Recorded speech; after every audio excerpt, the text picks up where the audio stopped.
오늘 주시는 말씀을 가지고 내가 바뀌면 세상이 변한다 한 제목으로 에베소 34번째 말씀 함께 나누도록 하겠습니다.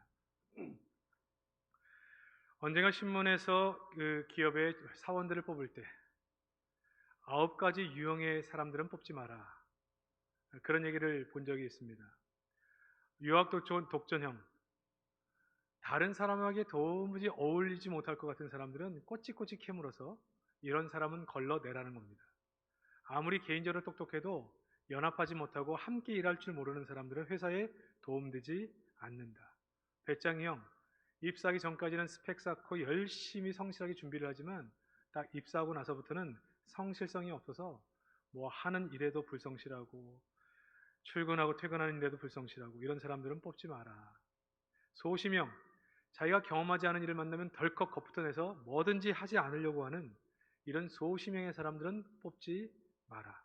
고리타분형, 성실성이 있는지 모르겠지만 늘 생각이 진부하고 새로운 생각을 갖지 못하는 사람은 뽑지 마라. 얼렁뚱땅형, 어떤 일이든지 문제의식이 없고 논리력이 떨어져서 새로운 것에 대한 생각을 전혀 하지 않는 사람들, 지금 세상이 변하는 것에 대해서 아무 관심이 없는 사람들, 이런 사람들 뽑지 마라. 6번째, 과도한 모범형, 참 성실 그 자체에 맡겨진 일을 잘하지만 판에 박힌 생각을 가진 사람 도움이 안 되니까 뽑지 마라. 모난 성격형, 잘 부딪히는 사람들 뽑지 마라. 나르시스형, 자기에게 자신감이 넘쳐가지고 자기 자랑 늘어놓고 자기 홍보 PR하는 데 열을 올린 사람 뽑지 마라. 자기 비하형, 굉장히 겸손한 것 같은데 늘 뭘 시키면 저는 못합니다, 이런 사람 시키지 마라. 제가 이 글을 읽으면서 도대체 누굴 뽑나, 그런 생각이 들어요. 여러분, 이 가운데 9가지 중에 하나도 해당 안 되는 분들 계십니까? 자신 있게 손 드는 분들이 있을 수 있겠는데 거의 없는 것 같아요. 회사가 이렇게 세심하게 면접을 통해서 사람을 고르는 이유가 뭘까요? 사람이 회사를 만든다는 생각을 가지고 있기 때문에 그렇습니다. 사람이 어떠하냐에 따라서 회사가 흥하기도 하고 망하기도 한다. 사람이 중요하다, 그런 생각을 가진 거죠.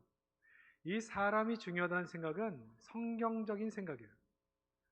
여러분, 우리 성경에서 말하는 신자가 됨과 성도가 되는 것은 우리가 예수를 믿어서 사람 만드는 거죠. 어떤 사람? 예수 닮은 사람. 예수의 죄와 예수의 능력과 예수의 성품을 닮은 사람으로 만들어서 이 험난한 광야 같은 인생길 가운데 삶을 개척하고 그 삶을 만들어가라고 하는 것이 하나님의 계획, 방향이라고 볼 수가 있습니다. 그러니까 쉽게 얘기하면 사람들을 선택해 불러서 예수 믿는 사람으로 만들어서 환경을 바꾸라는 거예요. 이 땅을 정복하라는 거예요. 이 땅을 다스리라는 거예요. 그러니까 이 코로나가 왔을 때 성도들은, 신자들은 이 환경을 변화시키기 위해서 앞장서 제일 일선에서 달려가는 사람들이 성도다. 왜? 이게 우리의 부르심이기 때문에. 지난주에도 신자, 성도가 되는 것이 얼마나 영광스러움인가 우리가 다뤘습니다. 오늘도 그에 이어서 지난주에 다루지 못한 것이 있어서 이 본문을 한 번 더 다룹니다. 22절과 24절을 제가 읽어보면, 너희는 유혹의 욕심을 따라 썩어져가는 구습을 따르는 옛사람을 벗어버리고 오직 너희의 심령이 새롭게 되어 하나님을 따라 의와 진리와 거룩함으로 지으심을 받은 새 사람을 입으라. 간단하죠? 예수 믿는 것은 옛사람을 벗어버리라는 거예요. 새 사람을 입으라는 거예요. 근데 그 조건 중에 하나가 뭐냐면 심령을 새롭게 해서, 예수 믿는 것은 날마다 심령이 새로워지는 것이라고 볼 수 있어요. 그래서 새 사람을 덧입는 것, 그렇게 볼 수 있습니다. 옛사람이 누구죠? 옛사람은 옛날 죄 짓고 딴짓하고 사는 사람들, 그런 사람을 말하는 게 아니라 하나님 없이 사는 사람들, 하나님을 의식하지 않는 사람들. 새 사람은 하나님이 있는 삶을 사는 사람들. 지난주에 제가 예를 들었던 것이 넘어진 양, 자기 힘으로 이러지를 못하는데 그 가운데 하나님 없는 사람처럼 살면 넘어진 것도 화가 나고 돕는 사람이 없는 것도 화가 나고, 그래가지고 자포자기하고 좌절하고 원망하고, 그 와중에 새들은 자기가 죽을 때까지 기다려서 잡아먹으려고 기다리고, 이 기가 막힌 환경 때문에 낙심한다는 낙심. 근데 하나님 있는 삶, 새 사람들은 어떻게 한다는 거예요? 그 새들이 날아다니는 걸 볼 때 내 양에게 문제가 있구나. 그래서 목자들이 달려온다는 것을 알기 때문에 우리는 여전히 찬송한다. 이게 옛사람과 새사람의 차이, 하나님 있는 사람과 없는 사람의 차이라 말씀을 드렸습니다. 오늘은 다른 각도에서 성도가 된다는 것, 새 사람이 된다는 것이 뭔가를 몇 가지로 다뤄보겠습니다. 첫 번째는 성도는 옛사람을 피하는 소극적인 자세보다 적극적으로 새 사람으로 살아야 합니다. 이 말이 굉장히 중요해요. 왜 그러느냐? 많은 사람이 예수 믿고 나서 하지 말라는 거에 초점을 맞춥니다. 예수 믿었으니 이제 술 끊어야지, 담배 끊어야지. 아직도 못 끊는 사람들도 물론 있습니다. 내가 옛날에 했던 습관 끊어야지, 하지 말아야지. 옛사람을 버리는 쪽으로 관심을 갖고 강조해요. 근데 한번 해보세요. 자기의 잘못된 모습들 열심히 캐내서 정죄하고 그것을 버리려고 애를 쓰고 이렇게 캐내고 버리는 것조차도 힘들어요. 근데 또 캐고 또 캐고 또 캐고 또 버리고 또 버리고 이렇게 신앙생활 해보잖아요. 신앙생활 자체가 너무 힘들어요. 너무 짐이 돼요. 왜 그걸 아느냐? 제가 어릴 때 그렇게 신앙생활을 했기 때문에. 율법주의적인 신앙생활을 했어요. 내가 이렇게 살면 안 되는데 거기에 저촉되는 것이 있으면 죄책감이 생기고 그 죄책감을 가지고 하나님께 회개하며 살지만 다시 거기서 벗어나지 못하는 나를 보면서 늘 좌절했어요. 나는 하나님의 사람이 아니구나. 그런 생각을 했습니다. 내게 벌을 줘야 마음이 편해. 그래서 저는 저를 많이 때렸어요. 저 자신을. 내가 뭔가 초등학교 시절입니다. 얘기하는 겁니다. 주를 위해 살고 싶은데 주의 뜻대로 살지 못하고 죄를 짓는 모습이 보일 때마다 내가 종아리를 걷고 내가 매를 때렸어요. 내가 밥을 굶겼어요. 스스로 밥을 안 먹었어요. 왜? 이런 내가 그냥 이렇게 있는 것보다 벌을 받는 게 훨씬 편한 거예요. 아주 이게 율법주의의 전형입니다. 전형. 근데 여러분 우리가 경험으로 알잖아요. 잘못된 것을 찾아내서 열심히 그것을 처벌하고 정죄하는 것으로 사람이 바뀌지 않는다. 그러니 이 신앙의 고민이 해결이 안 되는 거예요. 해결이. 내 안의 죄악과 내 안의 악이 끝나지를 않아. 근데 계속 죄인으로서 살아가니까 신앙생활이 재미가 없어요. 여러분, 사람은 언제 바뀐다고요? 자신의 아름다운 모습을 바라보고 누군가 받지 못할 사랑을 내게 주었을 때 그때 사람이 바뀌잖아요. 예수 그리스도가 나 같은 사람을 부르셔서 사랑하기로 작정한 거, 그 사랑을 받고 바뀐 거잖아요. 새 사람을 강조해야 되는데 자꾸 옛사람에게 관심을 갖고 옛사람을 버리는 쪽으로 신앙생활을 하는 거예요. 제가 아는 어떤 안수집사는 다른 교회 분이겠죠. 저에게 상담을 한번 하더라고요. 목사님, 교회 오래 다녔고 교회 직분도 받고 근데 정말 우리 교회 목사님하고는 또 우리 교인들하고는 상담을 할 수 없어서 여기 목사님한테 말씀드립니다. 저 아직도 술 못 끊었습니다. 아직 담배 못 끊었습니다. 근데 안수집사입니다. 하나님 말씀 믿어지지가 않습니다. 설교 시간에 목사님 하시는 말씀이 들어오지도 않고 이해도 잘 안 되고 잘 믿어지지도 않습니다. 그래서 교회 잘 안 갑니다. 교회 안 갈 때마다 이 핑계 저 핑계를 대서 교회를 안 가고 나를 믿음 좋은 사람으로 알고 있기 때문에 무슨 일이 있겠지 교회에서도 크게 심각하게 생각하지 않습니다. 가끔씩 예배 시간에 참석해 보면 아멘하고 눈물을 흘리며 예배를 드리는 사람을 볼 때마다 저 사람도 나처럼 안 믿어지는데 억지로 쇼하는 게 아닌가 그런 생각마저 들 때가 있습니다. 목사님 어찌하면 좋습니까? 여러분 이러한 고민거리가 이 한 분만의 고민이 아닙니다. 제가 30년 넘 목회를 하면서 중직자 가운데 마지막 임종 순간에 임종 예배를 드려 갔을 때 하나님이 살아계심과 내가 천국 가는 것을 시인하지 않고 믿지 않고 고백하지 않는 분들이 의외로 있어요. 끝까지 받아들이지 않아요. 중직자로 평생을 살았는데 정말 기가 막혀가지고 제가 얼마나 당황스러운지 몰라요. 예수가 믿어지지가 않은 거죠. 물론 마지막 순간에 예수님을 영접하는 분도 있어요. 중직자인데 그런 분들이 계세요. 왜 이런 현상이 벌어질까? 우리는 늘 고민해 봐야 됩니다. 누가복음 11장 24절에서 26절에서 한 가지 답을 주는데 그 얘기가 뭐냐면 여러분 잘 아는 것처럼 귀신이 장악해 있던 집에서 귀신이 쫓겨나가죠. 쫓겨나간 이후에 그 집이 잘 청소되고 수리되어 있습니다. 26절을 제가 읽으면 이런 얘기입니다. 이에 가서 저보다 더 악한 귀신 7을 데리고 들어가서 거하니 그 사람의 나중 형편이 전보다 더 심하게 되느니라. 과거에 믿던 옛사람 잘라냈습니다. 생활 방식을 바꾸려고 애를 썼습니다. 옛날 것을 버리려고 애썼습니다. 그래서 버렸습니다. 근데 이 안에 새 사람, 예수 그리스도가 들어오셔서 왕노릇하지를 않는 거예요. 적극적으로 예수님이 나의 주인 되심으로 나를 다스리도록 훈련되어 있지가 않은 거예요. 예수님이 내 안에 주인으로 들어와 있지를 않는 거예요. 새 사람이 되어 있지를 않는 거예요. 옛사람을 버렸는데 비어 있어요. 그때 어떤 현상이 벌어진다는 거예요? 다른 것이 들어왔는데 더 악한 것들이 들어온 거예요. 7 귀신이 들어온 거예요. 주인이 없어 더 악해진 거예요. 여러분, 우리의 신앙생활은 예수 믿고 나서 그때부터 끝난 게 아니고 그때부터 새 사람을 입기 위해 달려가는 신앙 생활을 해야 한다는 거예요. 제가 얘기한 것처럼 전통적으로 우리 한국교회 많은 성도들은 우리가 예수 믿고 천국 가는 것이 신앙의 목적이다 이렇게 얘기를 해요. 예수 믿고 내 죄 용서받고 내 많은 과거의 삶을 끊어내고 거기서 멈춰버려요. 그러나 우리의 신앙은 새 사람을 날마다 덧입어야 돼요.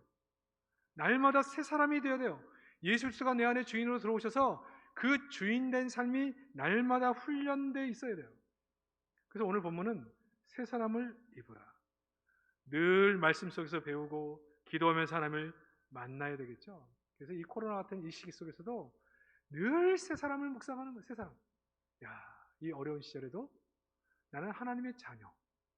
하나님이 그 무한하신 자원들을, 그 창고들을 내게 맡기시고 열쇠를 주셨고, 물론 많은 사람들이 기도의 그 열쇠를 가지고 그 무한한 자원을 갖다 쓰지도 않는 사람들이 많습니다. 수많은 문제와 결정 속에 어전회의에 참석해서 결정하시는 권한이 내게 있다는 이 놀라운 사실을 늘 묵상해요. 그때마다 힘이 나죠. 위로가 되죠. 넘어진 양처럼 늘 이 고난과 어려움 속에 내 힘으로 일어날 힘이 없을 때 하나님이 날 알고 계시고 보고 계시고 달려오고 계시고 손 내밀어 주신다. 이걸 묵상해요. 이러면 막 위로가 돼. 힘이 나. 근데 늘 옛날만 생각하는 옛사람, 거기에 묵상을 하는 거예요. 사랑하는 성도 여러분, 적극적으로 새 사람이 되기 위하여 예수를 닮아가시기를, 주의 뜻을 쫓아 살기를 주의 이름으로 축복합니다. 열심히 달려가야 우리의 신앙에 힘이 있어요. 그리고 하나님이 나와 함께 하신다는 확신이 있어요. 이것이 이 고난과 어려움과 사람들을 좌절과 우울로 끌어가는 이 시대 속에서도 하나님을 찬송하며 힘있게 사는 비결 중에 비결인 줄로 믿으시기를 바랍니다. 그럼 도대체 어떻게 옛사람을 벗고 새 사람을 입을 수 있을까? 앞에서 말한 것처럼 새 사람을 강조하는 거죠. 많은 사람들은 신앙생활을 옛사람의 개선 정도로 생각해요. 내가 옛날에 이런 모습이었는데 그걸 좀 개선하는 게 예수 믿고 나서의 삶의 변화다. 아닙니다. 점점 나아진다. 그거 아닙니다. 더 선한 사람이 되기 위해 수양을 쌓는다. 그거 아닙니다. 우리가 예수를 믿은 것은 새 사람이 되는 거예요. 새 사람. 에베소 2장 10절에는 우리는 그의 만드신 바라 그리스도 예수 안에서 선한 일을 위하여 지으심을 받은 자니. 우리는 새롭게 지음받은 사람이에요. 새 창조물, 재창조물. 에베소 말씀에 의하면 새 옷을 입은 자. 근데 어떻게 그렇게 새로 지음을 받았다고요? 오늘 본문 24절에 보니까 하나님을 따라. 창세기 1장 26, 27절처럼 하나님의 형상을 따라 지음받은 것처럼, 하나님의 본질, 모습을 따라 만들어진 것처럼 그렇게 새 옷을 입는 거예요. 새 옷. 새 사람이 된 것이에요. 한번 따라해 볼까요? 우리는 새 창조물이다. 우리는 재창조됐다. 여러분, 이것을 믿으시기를 주의 이름으로 축복합니다. 새 사람이 된 거예요. 새 사람. 새 사람. 근데 이 죄가 들어와 가지고요, 우리를 망가뜨린 거죠. 옛사람의 모습은 구습을 쫓아 사는 것, 욕심을 따라 사는 것. 옛사람의 특징은 뭐예요? 욕심 따라 사는 거예요. 욕심 따라. 왜 그런지는 뒤에 얘기할게요. 구습을 쫓는 자는 하나님 없는 사람처럼 사는 거예요. 하나님이 없으니 눈에 보이는 게 전부죠. 외모가 중요해요. 내가 갖는 힘이 중요해요. 능력이 중요해요. 자기 실력이 중요해요? 배격이 중요해요. 여러분, 그래서 인생은 허망한 것을 목적으로 살아갑니다. 그것을 가지면 우쭐해가지고 교만하고요. 없으면 기죽어가지고 우울하고요. 그게 인생의 목적이에요. 남들 가지는 것, 누리는 것 못 누리면 기가 죽고요. 누리면 목에 힘주고요. 이게 삶의 목적이에요. 왜? 하나님 없는 삶, 구습을 쫓아 살기 때문에 하나님이 계시지 않기 때문에 눈에 보이는 게 전부인 거예요. 그래서 세상 사람들의 꿈이 뭡니까? 마치 설국열차의 꼬리칸에서부터 앞칸으로 이동해가는 것처럼 내가 지금 이렇게 밑바닥 생활을 하지만 조금 더 해서 그래도 전세라도 한번 얻어보자. 조금 더 해서 내 집 한 칸 가져보자. 내 집 가지면 조금 더 넓혀보자. 새 아파트 가보자. 그래가지고 내가 이 동네 살았지만 좀 더 부촌인 저 동네로 한번 살아보고 싶다. 저 동네에서 좀 감나가는 아파트에 한번 살아보고 싶다.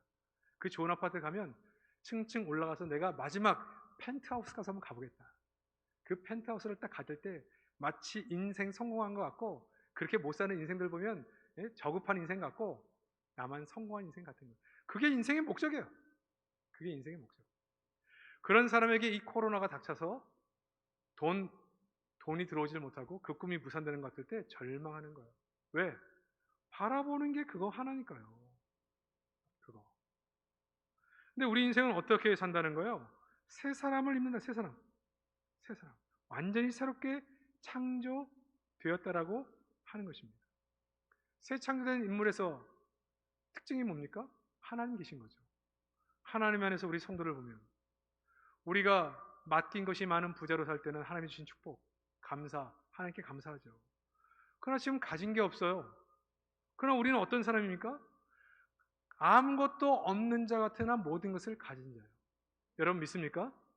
우리는 하나님 아버지를 가졌잖아요. 사실 아무것도 없어. 눈에 보이는 건 없어. 예? 근데 실제로는 모든 것을 가진 자예요. 하나님이 이 우주의 모든 것들을, 하늘 창고를 다 부활을 쌓아놓고 열쇠를 우리에게 맡겨주셨어요. 가졌어. 누리지 못할 뿐이지 믿음이 없어서 맡겨주시더라고요.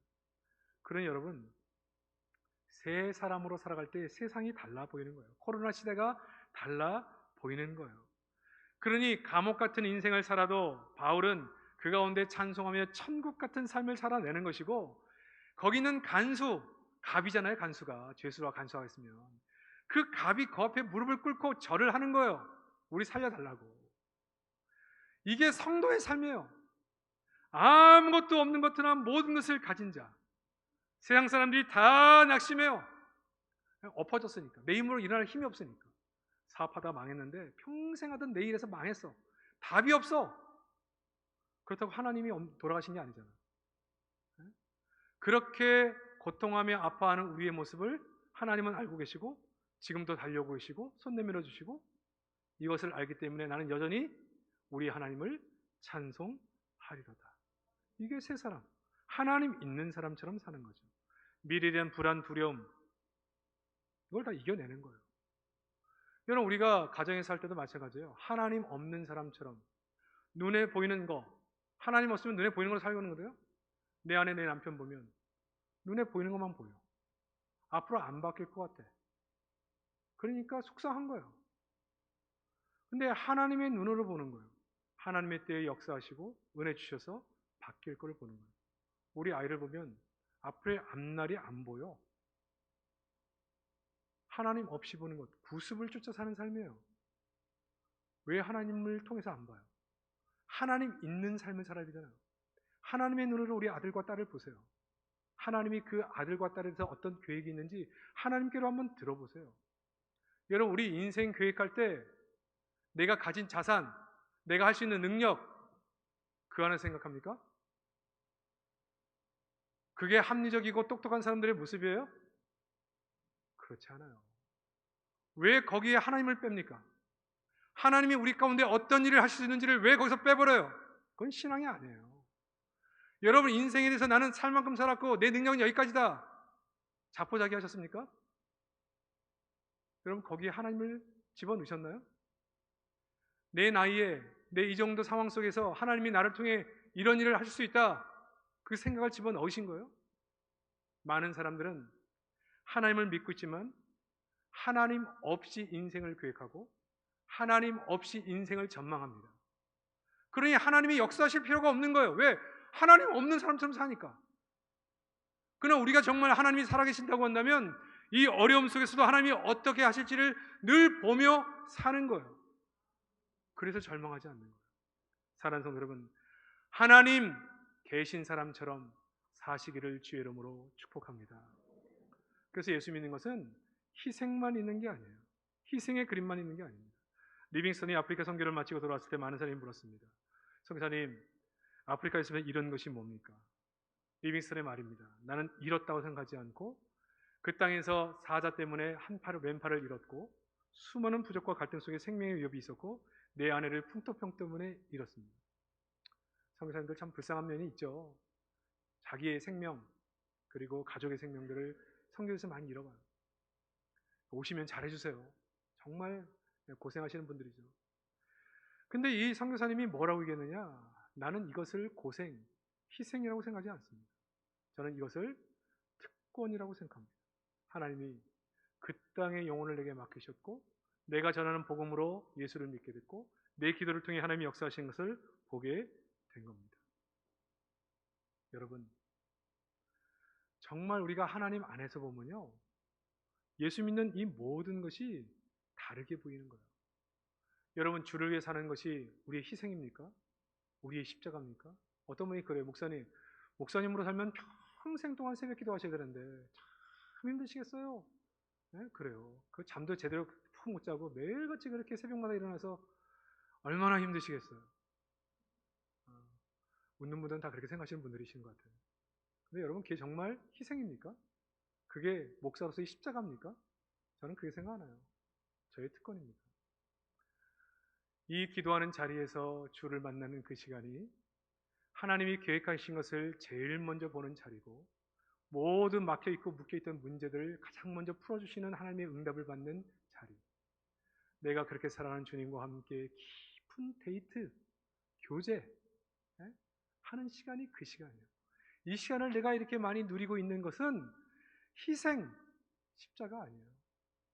여러분, 정말 우리가 사랑하는 마음으로 주를 바라보게 돼서 새 사람, 하나님 있는 사람으로 신앙생활을 보면 이거는 우리의 특권이지 이게 우리의 희생, 우리의 십자가 아니죠. 여러분, 그러므로 이 땅을 살아가는 모든 것을 가만히 보면 우리가 희생의 삶을 산 게 아니에요. 우리는 수많은 특권을 누리는 새 창조된 피조물로 사는 거죠. 그래서 우리에게 감사가 있고 이 신앙생활이 행복한 거예요. 저는 이 코로나 시대에도 이렇게 예배할 수 있으면 얼마나 감사합니까? 이 거리두기 단계가 세분화되지 않았으면 우리는 여전히도 모이지 못하고 교회 폐쇄해야 되는 시간이에요. 그러나 세분화되어 있기 때문에 오늘 이렇게라도 모여서 예배를 드릴 수 있죠. 얼마나 감사해요.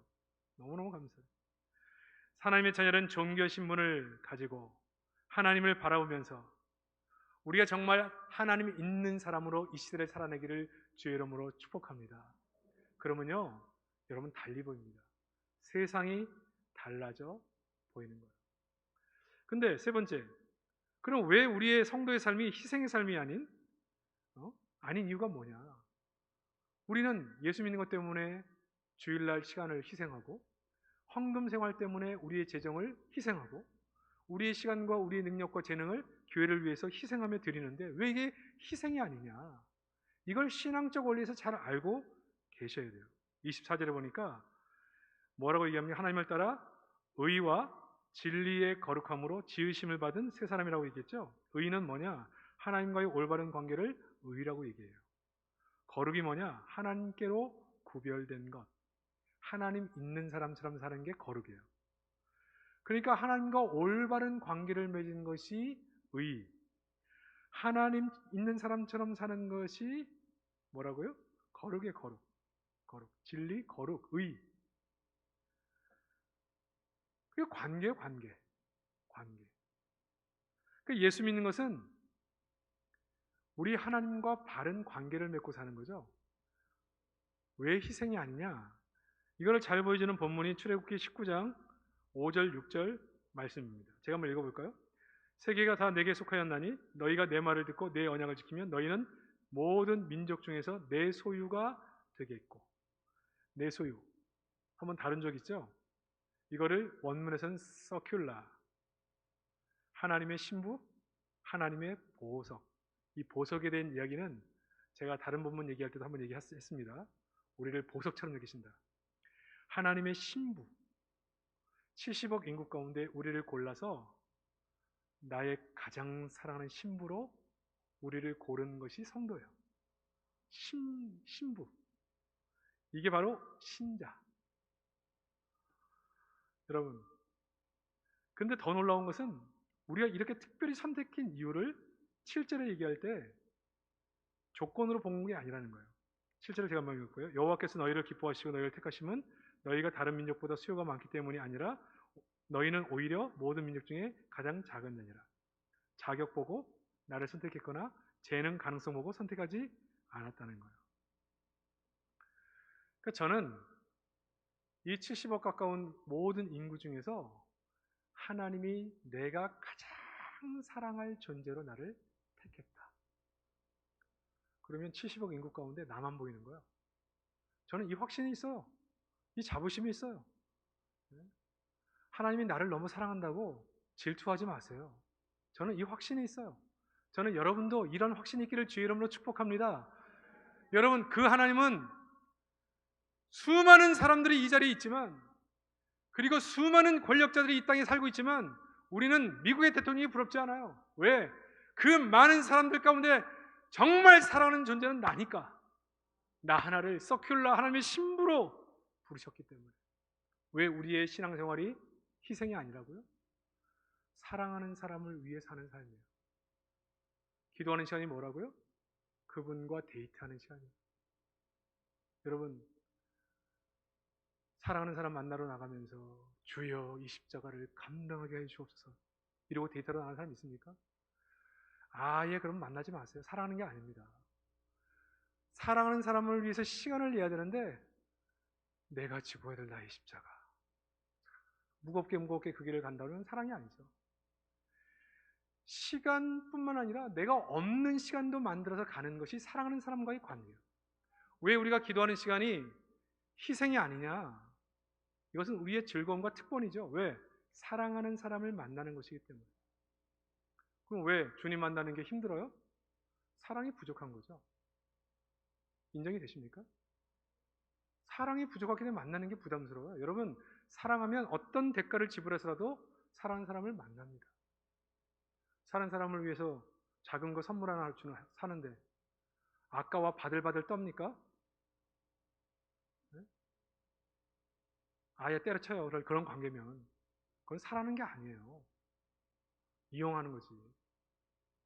여러분, 사랑하면요 그분과 함께 지내는 모든 시간, 모든 것들이 다 행복이에요. 행복. 그래서 우리는 하나님과의 관계를 맺는 것이 신앙이기 때문에 신앙생활 전체가 우리에게 특권이에요. 특권.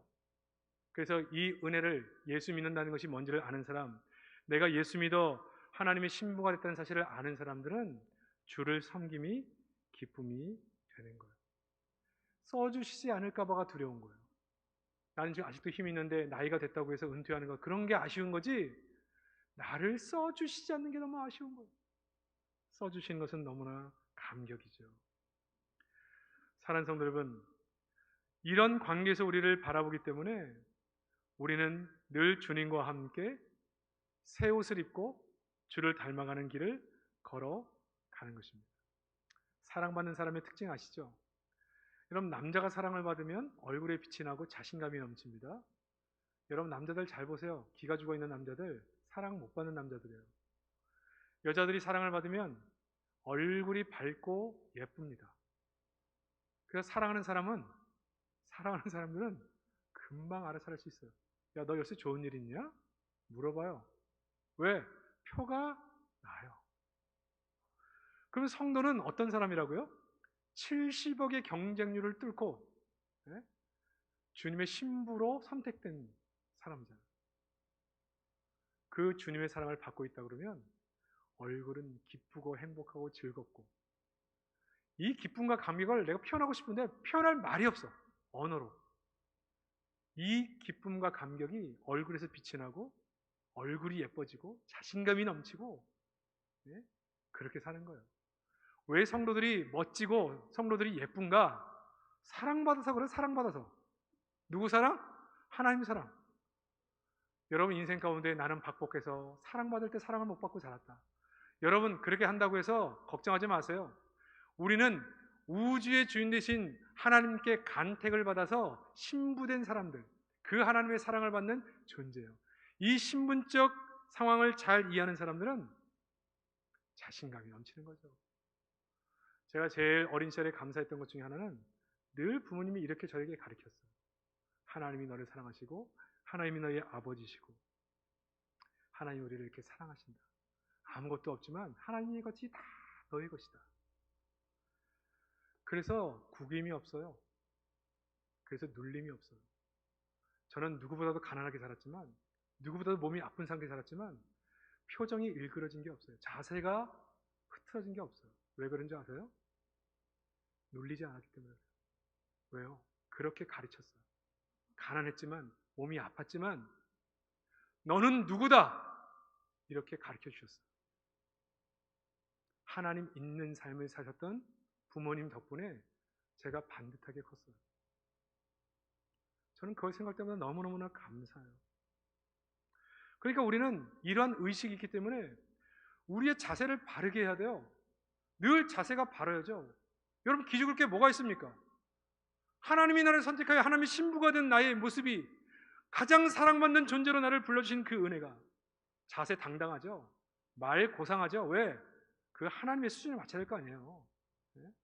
우리의 행동, 우리의 모습, 세 사람처럼 말하고 세 사람처럼 표정을 짓고 세 사람처럼 행동하고 세 사람처럼 수준 있게 살아가는 거예요. 이렇게 마음을 먹는 것을 네 번째로 보면 23절에 우리의 심령이 새롭게 된다는 의미예요. 여러분 이 말씀을 듣고 이 말씀이 아멘으로 받아지고 그래 내가 새 사람 이렇게 사랑받는 하나님의 은혜의 사람이구나. 그래서 우리는 정말 사랑받는 사람처럼 기쁘고 행복하고 우리의 말도 행동도 하나님의 사람처럼 살아가야 되겠구나.